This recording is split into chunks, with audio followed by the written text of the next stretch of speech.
पहलगामच्या हल्ल्यामधील दहशतवादी हाशिम मुसा अद्यापही काश्मीरमध्ये साथीदारांसह काश्मीरच्या जंगलामध्ये लपून बसल्याची माहिती। सुरक्षा यंत्रणांकडून शोध सुरू। इंटरनेट शिवाय चालणाऱ्या मोबाईल ॲपचा दहशतवाद्यांकडून वापर। पीओकेमधील दहशतवाद्यांच्या छावण्यांची यादी एबीपी माझाच्या हाती। पाकिस्तानचं लष्कर आणि आयएसआयच्या आशीर्वादानं चालतायत छावण्या। बालाकोट, मीरपूर, मंगला, जलालाबाद दहशतवाद्यांचे लॉन्च पॅड्स। पहलगामच्या हल्ल्याच्या वेळेला दहशतवाद्यांकडून अल्ट्रा नावाच्या कम्युनिकेशन डिव्हाइसचा वापर। या डिव्हाइसमध्ये मोबाईल आणि रेडिओ सेटचा एकत्रितपणे वापर होतो। भारताचा पाकिस्तानला नवा दणका। पाकिस्तानामधून कोणत्याही मालाची आयात होणार नाही। पाकिस्तानची आर्थिक कोंडी करण्यासाठी भारताचा निर्णय। पाकिस्तानी जहाजांना भारतीय बंदरांवरती बंदी, तर भारतीय जहाजं पाकिस्तानी समुद्राच्या सीमेमध्ये जाणार नाही। सिंधू नदीवरचं पाणी अडवाल तर धरण उडवून देऊ, संरक्षण मंत्री ख्वाजा शरीफ यांची धमकी।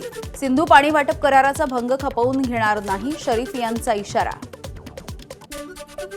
युद्ध भयानक आपलेल्या पाकिस्तानला चीनची मदत। चीन 40 रणगाड्यांची पहिली खेप कराचीला पाठवणार, गुप्तचर संस्थांमधल्या सूत्रांची माहिती। पाकिस्तानने चीनकडे रणगाडे पहलगामच्या हल्ल्यापूर्वीच मागितले होते की नंतर हे अद्यापही अस्पष्ट। सध्या भारताकडे 4200, पाकिस्तानकडे 2600 रणगाडे असल्याची माहिती। पाकिस्तानला दिलेल्या कर्जाचा फेरआढावा घ्या, भारताची जागतिक नाणेनिधीला विनंती। नाणेनिधीनं पाकिस्तानला $7 अब्ज म्हणजे 60,000 कोटींचं कर्ज दिलंय, पण पाकिस्तान हा पैसा लष्करी कामांसाठी वापरत असल्याचा आरोप आहे। भारत बदला घेणार या भीतीनं पाकची शांततेची भाषा। आम्हाला तणाव नको, पाकच्या संयुक्त राष्ट्रामधल्या राजदूतांचं वक्तव्य। राजनैतिक स्तरावरती संबंध सुधारण्याची व्यक्त केली अपेक्षा। दक्षिण आशियामध्ये वाढलेला तणाव कोणाच्याच हिताचा नाही, संयुक्त राष्ट्रामधील पाकचे राजदूत असीम इफ्तिखार यांचं वक्तव्य। दक्षिण आशियामध्ये 2 अब्ज लोक राहतात, असीम यांची तणाव कमी करण्याची भाषा। पहलगामच्या हल्ल्याचा तपास आता जम्मूपर्यंत पोहोचलाय। एनआयएच्या पथकाकडून जम्मूमध्ये तपास सुरू। कोट भलवाल जेलमध्ये एनआयएचं पथक दाखल झालंय। कारागृहामधल्या कैद्यांकडून निसार अहमद आणि मस्तक हुसेनच्या संदर्भात विचारपूस होतीये। सर्जिकल स्ट्राईकच्या वक्तव्यावरती काँग्रेस खासदाराची माघार। सर्जिकल स्ट्राईकचे पुरावे नसतात आणि मागायचेही नसतात। टीकेची झोड उठल्यावरती माजी मुख्यमंत्री आणि खासदार चन्नी यांची माघार। काँग्रेस आणि गांधी कुटुंब दहशतवादाला गांभीर्यानं घेत नाहीत, काँग्रेसनं नेहमीच शंका व्यक्त केली आहे। भाजपचे प्रवक्ते संबित पात्रा यांची काँग्रेसवर टीका। देशाला विरोध करणं आणि सैन्याचं मनोबल कमी करणं ही काँग्रेससाठी फॅशन। म्हणूनच इतक्या संवेदनशील काळामध्ये सुद्धा काँग्रेसचे नेते पाकिस्तानची भाषा बोलायला विसरत नाहीत। विनोद तावडे यांची चरणजीत सिंह चन्नी यांच्यावर टीका।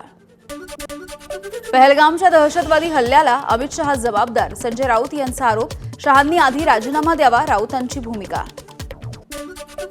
मुसलमानांमध्ये कुणीही भेदभाव करत नाही, संजय निरुपम यांचा अबू आझमींवरती पलटवार। ज्या मुसलमानांना भारतामध्ये राहण्याचा त्रास होतोय त्यांच्यासाठी पाकिस्तानामध्ये जाण्याचा रस्ता मोकळा, निरुपम यांचं सडेतोड उत्तर। जात विचारून कारवाई केली जात नाही, संजय शिरसाट यांचं अबू आझमींना प्रत्युत्तर। धर्म विचारून हत्या करणाऱ्यांना अबू आझमींसारखे आडवे आले तरीही सोडणार नाही, शिरसाटांचा इशारा। संरक्षण मंत्री राजनाथ सिंहांचा रशियाचा दौरा रद्द। 9 तारखेला होणाऱ्या व्हिक्टरी परेडमध्ये सहभागी होणार होते। याआधी पंतप्रधान नरेंद्र मोदींनी सुद्धा दौरा रद्द केलाय।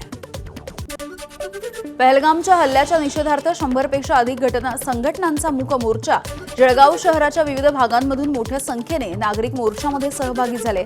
हातामध्ये काळे झेंडे आणि तोंडावरती काळी पट्टी बांधून दहशतवादी हल्ल्याचा त्यांनी निषेध केलाय। एबीपी माझा, उघडा डोळे बघा नीट।